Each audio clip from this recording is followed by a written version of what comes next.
Thanks for clicking on to the Thursday edition of Vogan's European Outlook. A lot of weather going on at the moment. Very warm across Western Europe and very cold across North America, and the two are interlinked. One is affecting the other, and we are about to see a significant change over North America as we go between Christmas and New Year. But as you can see here, this is the Arctic plunge coming south. Temperatures as low as -52 at the source over northwestern Canada. And we've had temperatures into the -40s all the way into Montana this morning. So the core of the cold is centered over probably southern portions of Alberta, British Columbia, and the northwestern portions of Montana. But we've got tremendous temperature drops in response to this Arctic front coming south. But of course, as you can see here, very mild across much of Europe at this moment. Very little cold air to find, really. You have to go up to northern portions of the continent and really into Asia before you can actually get anything significantly below normal at the moment here.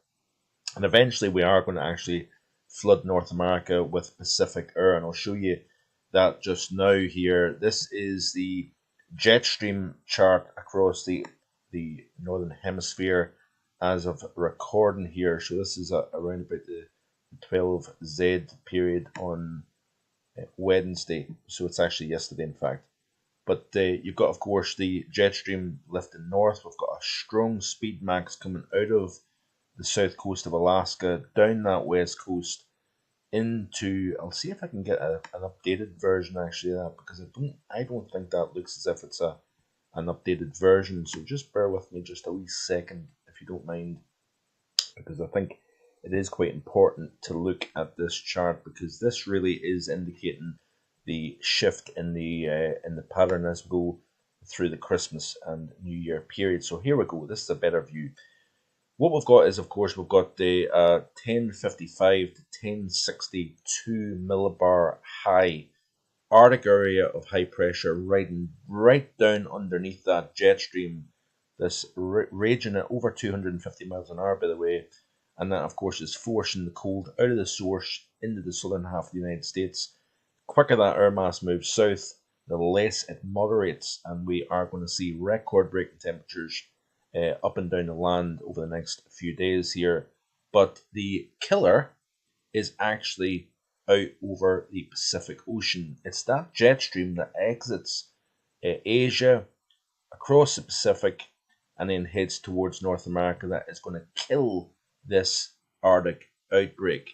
So at the moment, we've got, of course, a jet coming out of Alaska into the southern half of the United States. Let's watch what happens as we play through this loop, because what happens is we've got this very powerful jet stream raging across the Pacific Ocean. We've had temperatures warming up over eastern portions of Asia after extreme cold over parts of China, Japan, the Koreas.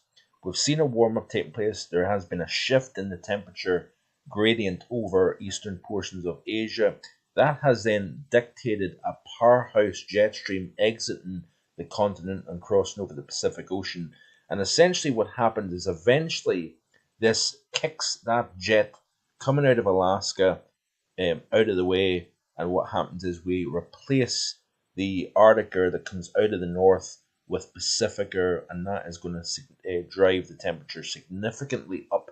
So a weather whiplash is coming. We've had mild conditions.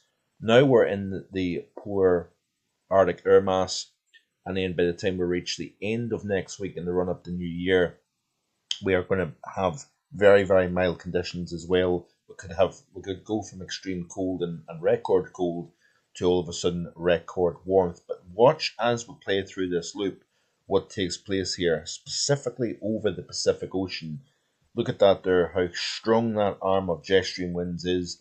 Notice how flat, notice how zonal it is, and notice how it is becoming concentric right around the hemisphere, which indicates a significant pattern change in which the cold starts to bottle back up over towards the pole, and indeed we start to warm things up in a big way across the mid-latitude pattern.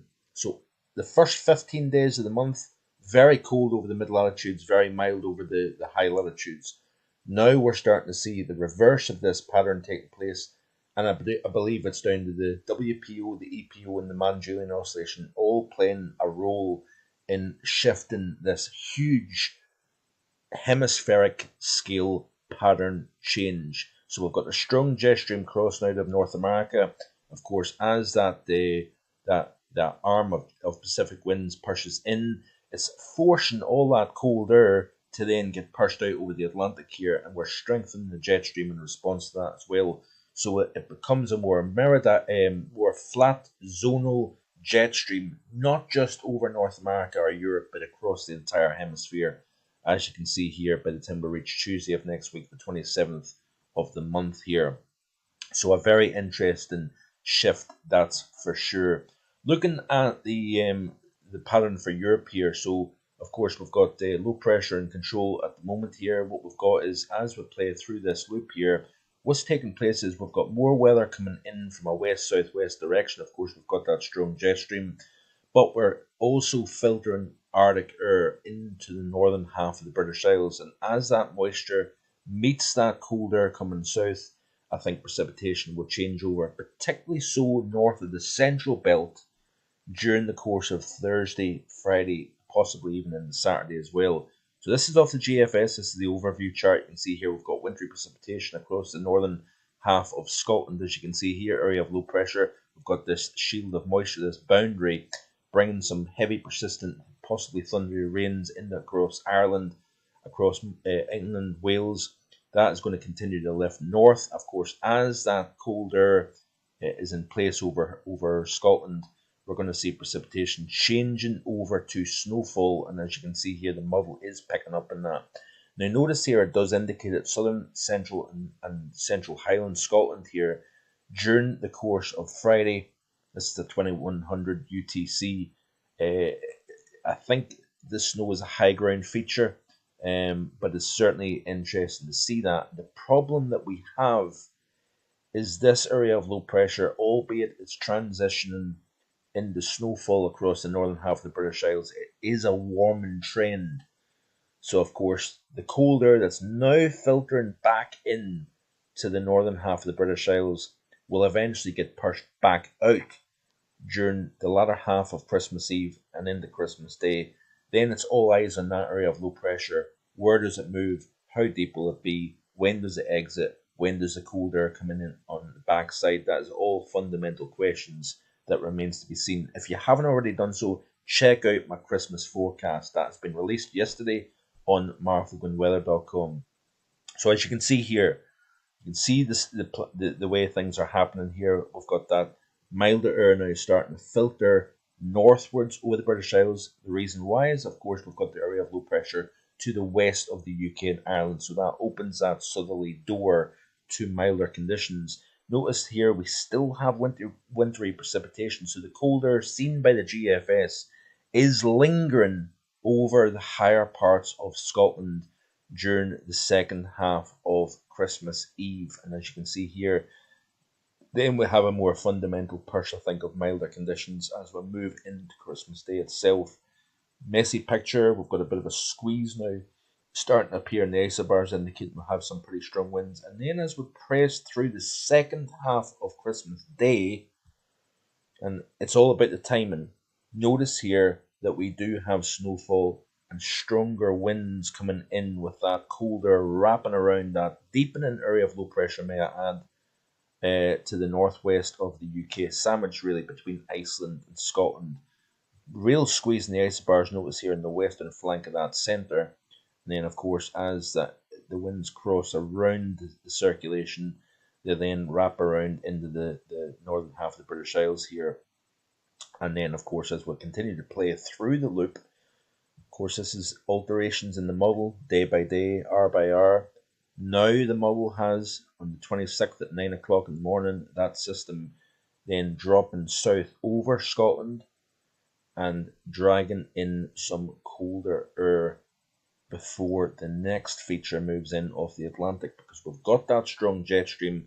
The Atlantic is the dominant player. We're going to continue to see these systems coming in, so therefore any cold that we do see is fleeting, is temporary, and will be short-lived, as you can see here. And then we have this barrage of low pressure coming in off the Atlantic. We're seeing it in North America, we're seeing it in Europe, we're seeing it in parts of Asia as well. The pattern is well and truly different to what we had just a week ago even. So that's quite interesting to see. Looking at the snow prospects of the GFS, you can see here that we do start to see the snow expanding somewhat, a little bit over the southern uplands, mostly north of the central belt, as you can see here. And then as we press through to the 26th, which of course is Boxing Day, we pick up in a little bit of snow across southern portions of Scotland. Not much really south of the border here. We do pick up a little bit. You notice here, it's away the next Friday, so it's away at Fantasyland, of course. But that is quite interesting. Let's have a look at the ECMWF chart, and we can see what this is portraying for the same period here. So, of course, cooler filtering back into the northern half of the British Isles. We've got that arm of moisture lifting north. Rain changes over to snow, southern uplands, south, central, and northern highlands. Possibly a mix down the low levels, but it's hard to say. I wouldn't really want to bet my house on that, really. Then as we go through Christmas Eve, we continue to see milder air get lifted northwards. There's that area of low pressure deepening. It then takes a little twist and turn back. But notice here the centre stays to the north of the British Isles rather than GFS. The details of exactly the position of that low is going to be critical, by the way. Then we've got that backside cooler air coming in with wintry showers. But notice here that we've got that next feature comes in, bumps into cold air in place. That may be a significant-ish snow event, according to the ECMWF. Then we'll just see this barrage of low pressure. By the way, it could turn quite stormy next week. I've not really made mention of that, and I really should be, because some of these areas of low pressure could be pretty deep, actually. So let's have a look at the snow depth chart according to the ECMWF to see the differences between that and the GFS. Continue to play through the loop. We are picking up a little bit more snow across the north of England into Christmas Eve. Relative snow cover across higher parts during Christmas Eve and Christmas Day. What's it showing after that? Starting to pick up a little high ground snowfall across England, parts of Wales, parts of Ireland during the second half of next week here, which is quite interesting. And of course, I think the stormy aspect is going to be interesting for next week, that's for sure. Of course, looking at the United States here, we have got some incredible cold to speak about at the moment, diving south here. But of course, as I said to you, that is living on borrowed time, even as it arrives, because the Pacific is going to take over and it floods the country with mild conditions by the time we reach the middle and second half of next week here. Just having a quick look at the latest tweets here before I run out of time. So, Rabbit Kettle in Northwest Territories here, minus 52.6 Celsius. Pretty incredible stuff, actually, isn't it? And then we had the first minus 50 Fahrenheit in Montana this morning, minus 45.6 Celsius, that is. And there you go, a tweet just by himself talking about the breakdown in the cold pattern next week. Some record-breaking cold temperatures in parts of Casper and Riverton in Wyoming both recorded their coldest ever temperature this morning. So amazing stuff. Look at this drop, by the way, in temperature. This is Amarillo in North Texas. So plus 6 Celsius at midnight. Then it was even just below the 5 Celsius by the 6 o'clock this morning. Then the temperature dropped all the way down to just below minus 12 in about an hour. So from plus 5 to minus 12 in 1 hour. Amazing stuff. Amazing stuff indeed. And it's very interesting actually to see the overall pattern flipping on its head. This is part of the forecast, by the way, that I had all the way out to the beginning of winter here, that I did believe that there was going to be a significant change overall to milder conditions in the run-up to Christmas. And then I do think that the front-running part of January is going to be warmer than normal, actually. But we're going to keep an eye on the stratospheric polar vortex. It is strengthening, I think, it's partly in response to actually this strengthening jet stream and concentric nature to the jet stream, actually. has been pretty incredible, actually. But anyway, run out of time. Enjoy the rest of your evening. See you again tomorrow with more. Bye for now.